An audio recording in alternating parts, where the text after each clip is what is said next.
জার্মানির autonomous micro robot design and manufacturing ফেস্টো company এবার তৈরি করেছে উচ্চ প্রযুক্তির বায়োনিক বা রোবোটিক মৌমাছি, যা দেখতে একেবারে মৌমাছির মতো এক ক্ষুদ্র অটোনোমাস ফ্লাইং অবজেক্ট।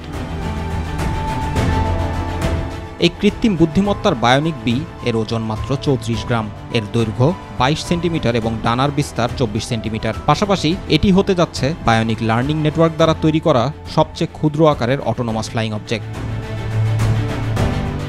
ফেস্টো কোম্পানির নিজস্ব bionic learning networking software system ব্যবহার করে এই ক্ষুদ্র আকারের বায়োনিক বা রোবোটিক মৌমাছি ডিজাইন ও তৈরি করেছে, যা কিনা স্বয়ংক্রিয়ভাবে কোনো অপারেটর নিয়ন্ত্রণ ছাড়াই এককভাবে কিংবা একটি ফরমেশন বা ঝাঁকে একসঙ্গে প্রচুর পরিমাণে উঠতে পারে।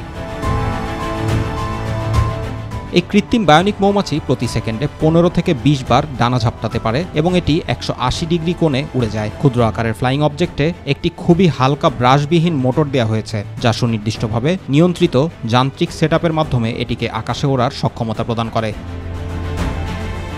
উচ্চ প্রযুক্তির ক্ষুদ্র মোটরের সাহায্যে এর গতি বৃদ্ধি পাওয়ার সাথে সাথে উইং ফ্ল্যাপিং ফ্রিকোয়েন্সি এবং এটি তৈরি করা লিফটিং ক্যাপাবিলিটি বৃদ্ধি পায়। উইংয়ের গোড়ায় 3টি সার্ভো মোটর একটি সুনির্দিষ্ট পদ্ধতিতে এর আকৃতি সামঞ্জস্য করে নির্দিষ্ট পর্যায়ে উইংস পজিশনিংয়ের কার্যকারিতা বৃদ্ধি করে এবং নিচ থেকে উপরে উত্তোলন ও এগিয়ে যাওয়ার সক্ষমতা প্রদান করে।